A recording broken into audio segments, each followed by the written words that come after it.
We just hit 25K on the channel. To give back to you guys, today I'm going to be telling you guys how you can get placements. I'm going to give away a free kit that has a bunch of sounds that I use. I'll give you guys a little studio tour and maybe a little Q&A too. But going into the new year, I promise you guys, I am on the content grind. I'm going to drop a new video every Monday. And also I'm making a new channel for stream highlights because I'm going to be streaming on Twitch every Saturday, okay? So tune in every Saturday unless there's like an emergency or like a tsunami, you know, I'll be on there. I guess we should get into it. I'll show you guys how to get some placements. So I know some of the people watching this are at an intermediate level, some people are beginners, some people have even more placements than me. But I'm just gonna try to explain my thought process, and there will be some information in here whether you're a beginner or intermediate or whatever. At first, it can feel a little bit daunting trying to make connections. You might not have a bunch of followers and it feels like no one ever responds to you. But I promise you're just hitting up the wrong people. You have to look at the point you're at in your career and hit up people who are at least somewhere in a kind of similar place. Let's say you have 1,000 followers and you have a few tiny songs but no crazy placements. Find people who only have a couple placements and hit them up, you know? Find people who have a similar amount of followers. You know, if you're right here, you don't want to shoot for like someone way up there. You want to find producers who are only a little bit more successful than you because they're much more likely to respond. A good way to find people to hit up is you can go on genius.com and open in a new tab every new rap album that comes out or whatever genre you're working in. And then open every producer on every song in a new tab. Just have a list of like who has what types of placements, and then let's say you just made a bunch of loops and you're like, oh, I hear Lil Baby on these loops. Find every producer who's worked with Lil Baby. You know, some of the bigger ones, they probably won't respond, but you can hit up the ones that are smaller, who maybe they just have one Lil Baby song. That's how I got some of my first placements. And I know that this could seem spammy, but you just want to do it in a way that isn't disrespectful to the people you're hitting up. For instance, you don't want to just copy paste a DM. You should find out about them and see, you know, what songs they have, and, you know, if they suck and they're not good at making stuff, you know, don't work with them just because they have connections, you know. You also want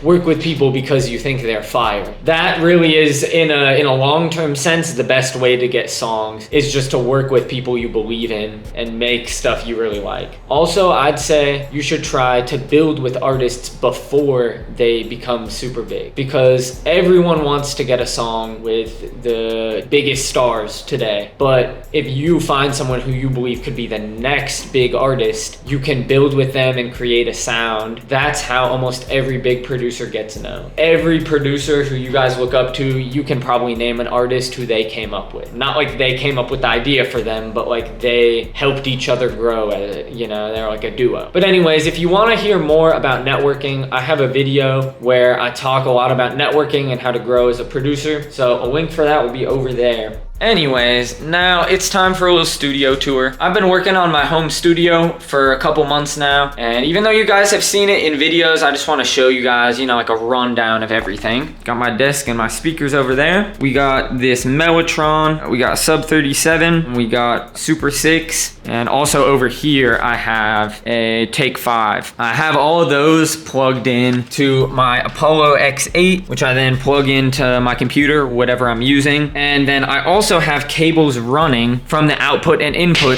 so that I can have a loop of my pedals. So see, the end of my pedal chain goes out and goes back into the Apollo. And then there's also a cable over here that goes in. So any sound I use, even if it's in my DAW, like even if I'm using Serum, I can still run it through all my pedals. Then I also over here, I have this, which I should be using and is a limiter, but I don't really use it because I'm lazy. But speaking of pedals, we got some pedals over here. If you guys want me to do a full pedal video where I talk about every single pedal I have, I can do that. But for now, you know, this one's one of my favorites. It's the Microcosm. Got a bunch of other ones right here. And then we got a bunch more pedals over here. Like I said, let me know if you want a video where I show you all of them. I really have an addiction to buying pedals and gear and stuff. Got my OP1 Field kalimba. We got this Kawaii keyboard that my friend Grant gave me. Then we got my bass. Pretty cool. I've been making a lot of indie music lately. Then we got my acoustic and my electric guitar. DG20 Casio guitar that plays synth sounds. And then over here, we got a pile of random cables and junk and my old keyboard that I owned when I was a really little kid and I'd practice piano on it. Oh, and I forgot. We got a Newman mic. Sometimes I like doing vocals, so that's useful. And I got a lamp.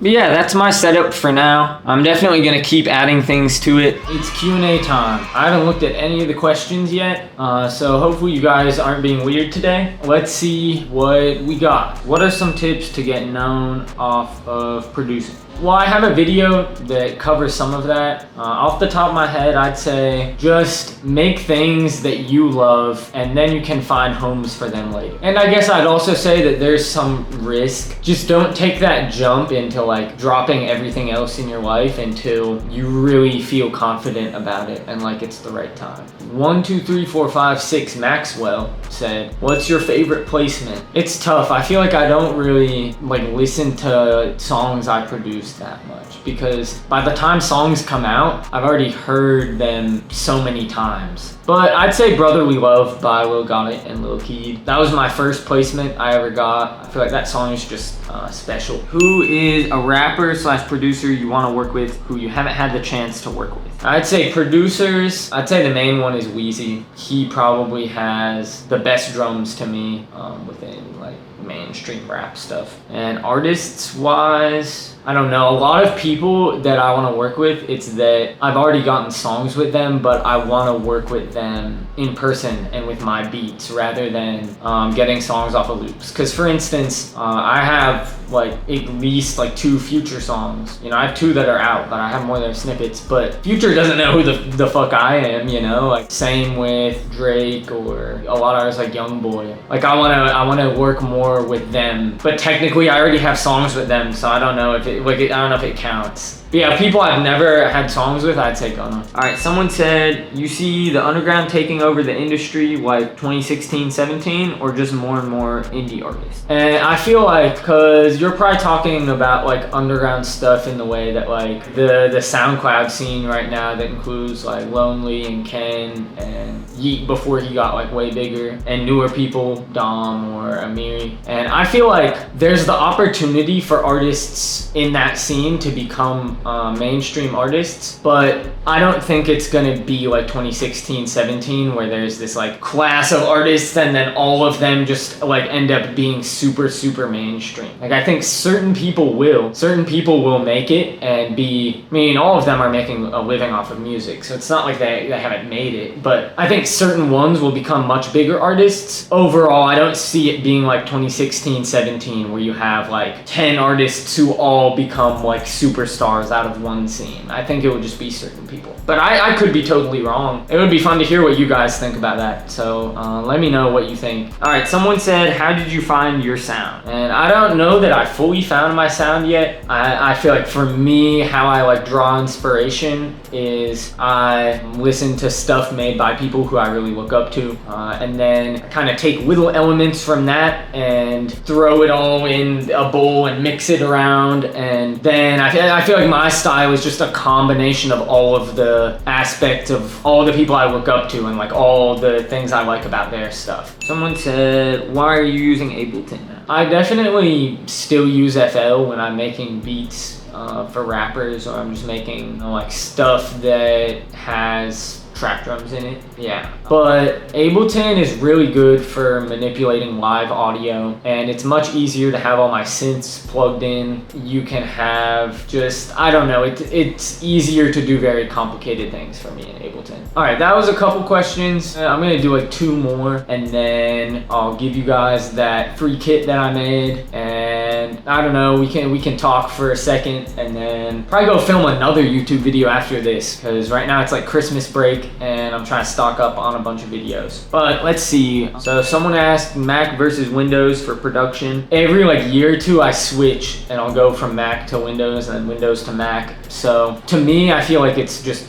personal preference. On Mac, the pros are the speakers in newer MacBooks are really good. You can cook up without having like speakers. You can use the laptop speakers. Also, usually their MacBooks are more portable. And something about how Mac runs as an operating system is kind of smooth. But the cons are it's more expensive for how much processing power you're getting. Some plugins don't always work with the newest version of Mac OS. Also, a lot of people don't like how FL runs on Mac because it does feel a little different. They don't sound different. People will tell you that. They don't sound different, but it does feel different. Sometimes Mac with FL can be buggy. Oh, also with Mac you can airdrop. Airdropping things is really nice in the studio. But with Windows, they're usually cheaper. You can get more power out of them. You can play more games on them if you're someone who likes having games on your computer. FL runs nice on Windows, but it's kind of easier to get viruses on Windows, and you can't airdrop and they're bigger. You know, usually the speakers in Windows computers are also shitty. Right now I'm on Windows. I just switched back, but you just gotta think about like what you value more. Because if you are always cooking up at home where you have speakers, then maybe the MacBook speakers don't even matter, or you don't go to studios, so the airdropping doesn't matter. So it's really a personal preference. Sound manipulation and how to make it unique. That's a good question. So I'm a big believer in just pressing random buttons and learning things that way. So what I'd say, if you want to be able to make more unique, interesting things and manipulate sounds, is just fuck around and download a million VSTs. You know, there are a lot of free ones out there, or you can buy them, and just experiment. Also, save mixer presets. So if you make sound really cool with a bunch of effects you put on it, save that as a mixer preset, and then over time you'll collect a bunch of mixer presets. And you know, I have some FL and some Ableton ones, so in the description I'm gonna put a bunch of mixer presets I've made. Fair warning, a lot of them use plugins you guys might not have. I could make some default plugins ones if you guys want, but a link for those will be in the description. The drum kit. I'm gonna tell you guys a secret. I haven't even made it yet. I'm gonna make it right now after I end this video. I'm making a drum kit that has a bunch of sounds that everyone should have that maybe you guys don't have. Just like a stash kit. It's free. Hopefully the download link doesn't break, because usually when I give out free stuff, it breaks. Thank you guys so much for 25,000 subscribers. Next year, 2023, I am gonna, like I said, I'm gonna put a lot more time into doing content, because even though I'm busy with doing sessions and stuff, I have a plan for it. You know, new YouTube videos every Monday. But yeah, if you want to get the drum kit, link in the description. If you want the mixer presets, link in the description. I've never promoted my kits on here before, but I have some kits out on Wave Supply, so I'll put a link for that in the description too. I'm gonna definitely make some new kits in the next couple months. I'm working on a one-shot kit and a drum kit, running them through all the pedals and stuff, so I'll make a video on that soon. I love you guys. I'll always just be so appreciative that I have like a following and people who want to see what I'm up to. I guess by the time this comes out, you know, it'll be the new year, so I hope you guys had a good holidays. Good luck to everyone in the new year, doing all your music stuff and whatever life stuff you have going on. But yeah, I'll catch you guys in the next one.